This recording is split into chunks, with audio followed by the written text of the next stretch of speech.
Je connais très bien Dieudonné. Connais-le. Je connais.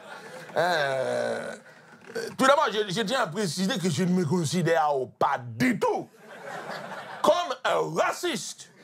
Loin s'en faut. Mais le bon sens nous pousse à accepter qu'il existe des races à l'intérieur de l'humanité.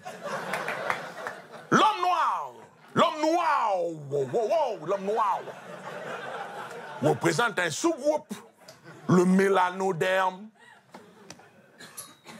chocoderme, selon Annie Cordy. Alors, l'étude chocodermique nous permet de mettre en évidence que l'homme noir,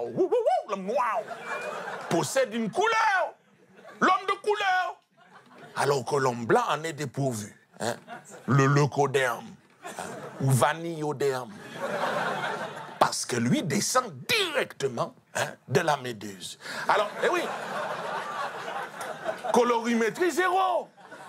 Quand je regarde la main, on voit les veines. Ah, la méduse. Bon, alors, de cette réalité scientifique va naître une jalousie que je nommerais épidermique. Alors, pour bien comprendre, il faut remonter, nous allons remonter à 500 000 ans avant Jésus-Christ. Parle pas du mois d'octobre. Bon, à ce moment-là, chocoderme et vanilloderme, on vivait en harmonie en Afrique. On sortait de l'océan. Mais très vite, le vanilloderme va se plaindre. Pourquoi je n'ai pas de couleur? Pourquoi je ressemble tant à la méduse? Alors le chocoderme, il rigole, il ne comprend pas. Je ne suis pas responsable de ça, moi. C'est Dieu qui a voulu te faire moche comme tu es. Alors, le vanilloderme, il se sent vilain. Il a honte. Il a trop honte. Donc, il va fuir en Europe. Il va se cacher dans la forêt avec les marcassins, les poules et les pigeons. Bon. Et là, il va ruminer. Le chocoderme a la couleur, moi je n'ai pas la couleur. Pendant ce temps-là, le chocoderme, il ne comprend pas. Il est où notre face de méduse qu'on rigole? Donc, en Europe, il va ruminer le vanilloderme, il va aller voir le soleil. Soleil, bonce-moi. Le soleil dit non. Tu n'es qu'une méduse, retourne dans la mer, enfin. Donc là, il va rumination, jusqu'à avoir la révélation de la méchanceté même. C'est grâce à la révélation de la méchanceté même que le vanilloderme, il va inventer le fusil. S'il n'a pas le fusil, il ne peut pas bagarrer. Il ne peut pas retourner en Afrique, dire bon, mais je reviens. Donc, non. C'est grâce au fusil de la méchanceté même qu'il va envahir le monde. De Napoléon à Hitler. Tout ça par considération médusodermique. Quand je suis devant la glace, qu'est-ce que c'est cette méduse qui me suit depuis toujours? Alors, Hitler n'était pas le plus méchant. Et là, je reviens sur ce qu'ont dit les prédécesseurs. Chez le vanilloderme, le plus méchant, le plus belliqueux, le plus menteur, et sans aucun doute le vanilloderme argenté.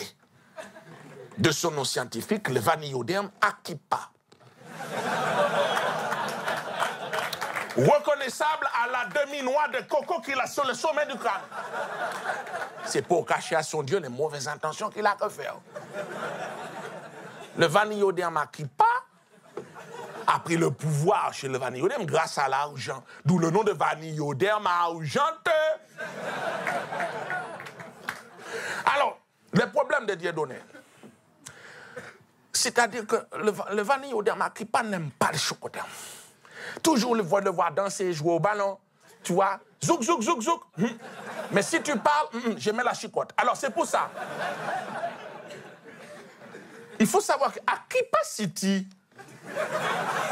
le pays qu'ils ont volé aux Palestiniens, là-bas, les chocodermes qu'ils appellent les falachas là-bas, bon, les femmes sont stérilisées maintenant. C'est pas gentil. Toujours à dire que le chocoderme est une race primitive. Usurpation d'identité. Qu'est-ce qu'un primitif? Alors, c'est la sépulture qui va déterminer la civilisation. Alors, comment enterre-t-on les morts chez les chocodermes? Au milieu du village, devant sa maison. Hein, les enfants jouent sur la tombe, la grand-mère repasse sur la tombe, on va danser sur la tombe.